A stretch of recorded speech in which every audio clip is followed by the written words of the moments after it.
సంబంధాలు అనేవి లేకపోవడం వల్ల కూడా సంబంధాలు అద్భుతంగా ఉంటాయి. సంబంధాలకి ఏమంటే పైకి కనిపించే కదా సార్ బేసిక్ పెయిన్ నేను చెప్తున్నాను బేసిక్ ఇన్ని సంవత్సరాల నుంచి గత 20 ఏళ్ల నుంచి పైరసీ గురించి మాట్లాడే వాళ్ళే రాజుగారు లాగా అందరూ ఓపెన్ అయ్యి తేజ లాంటి వాళ్ళు నా సినిమా నా ఇంట్లో నా కన్సర్న్ నేను గడుపుకుంటున్నాను, మిగతా వాళ్ళ కన్సర్న్ కడగాల్సిన అవసరం లేదని చాలా నిర్దిష్టంగా చెప్పారు.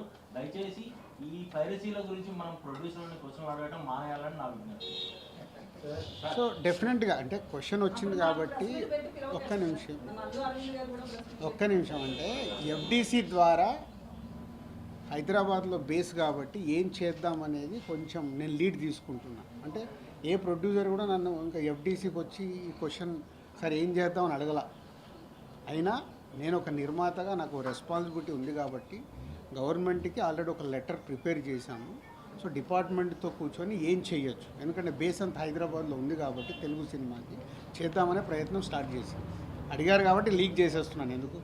బట్ ప్రొడ్యూసర్స్ మళ్ళీ ఇది మా పెయిన్, దిల్ రాజు ఒక్కరు కాదు, సినిమాలు తీసే ప్రతి నిర్మాత కూర్చొని చేసుకోవాల్సిన బాధ్యత. ఒక సినిమాకు డ్యామేజ్ అవుతే డబ్బు పోయేది ఓన్లీ ప్రొడ్యూసర్దే. ఆ ప్రొడ్యూసర్స్ ఎందుకు తేరుకోవట్లేదు అర్థం కావట్లేదు. హీరోకి ఎఫెక్ట్ అవ్వదు, డైరెక్టర్కి ఎఫెక్ట్ అవ్వదు, సినిమా రిలీజ్ అయ్యాక వాళ్ళ రెమ్యునరేషన్లకు ఎఫెక్ట్ అవ్వదు, నెక్స్ట్ సినిమాలకు వెళ్ళిపోతారు. డ్యామేజ్ జరుగుతుంది ఓన్లీ ప్రొడ్యూసర్. కానీ ఆ ప్రొడ్యూసర్లు ఎందుకు మేలుకోరు అర్థం కాదు. వాళ్ళు కదా, వాళ్ళ డబ్బు కదా, వచ్చి కూర్చొని ఏం చేద్దాము. అండర్ ప్రొడక్షన్లో ఉన్న ప్రతి ఒక్కళ్ళు రియలైజ్ అవ్వాలిగా. గేమ్ చేంజర్కి హెచ్డీ ప్రింట్ వచ్చింది, తండేల్కి హెచ్డీ ప్రింట్ వచ్చింది, రేపు మీ సినిమాలకు రాదా? కాబట్టి అండర్ ప్రొడక్షన్లో ప్రొడ్యూసర్స్ సినిమాలు మొదలు పెడదాం అనుకున్న ప్రొడ్యూసర్లు వచ్చి కూర్చొని దానికి ఒక రూట్ వేసుకోవాలి. లేకుంటే రేపు కుండకి అలాగో చిల్లులు పడ్డాయి, ఆ చిల్లులకి వెళ్ళి రేపు వాళ్ళకు అది ఎఫెక్టే. ఎఫ్డీసీకి వెళ్ళి ఆల్రెడీ లీడ్ చేశాము.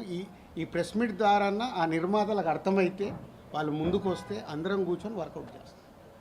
Thanks for your question.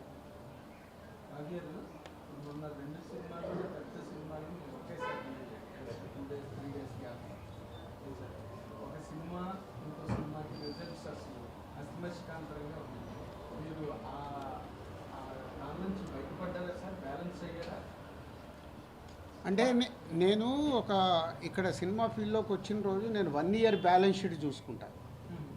డిస్ట్రిబ్యూషన్లో కానీ నేను ప్రొడ్యూసర్ సినిమాలు తీసుకుంటాను. జనవరి 1 నుంచి డిసెంబర్ 31 వరకు ఆ సంవత్సరం ఎన్ని సినిమాలు చేశాము, మా బ్యాలెన్స్ షీట్ ఎలా ఉందని ఒక్కొక్క సినిమా బేరీజ్ చేస్తే నేను నెక్స్ట్ సినిమాకి పని చేయలేను. డిస్ట్రిబ్యూషన్లో అన్ని సినిమాలు కొంటాం, ఒక ఫ్లాప్ పడిపోతుంది, చాలా డబ్బు పోతే నెక్స్ట్ డే ఫ్రైడే అయిన తర్వాత సాటర్డే నాకు ఎనర్జీ కావాలంటే ఆ నెక్స్ట్ ఇయర్ ఉన్న సినిమాలు బ్యాలెన్స్ ఉన్న సినిమాల మీద ఫోకస్ చేస్తాం.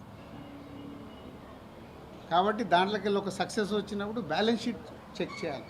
నంబర్ ఆఫ్ మూవీస్ చేస్తున్నప్పుడు ఒకటే సినిమా చేసామనుకో మీరు అడిగినట్టు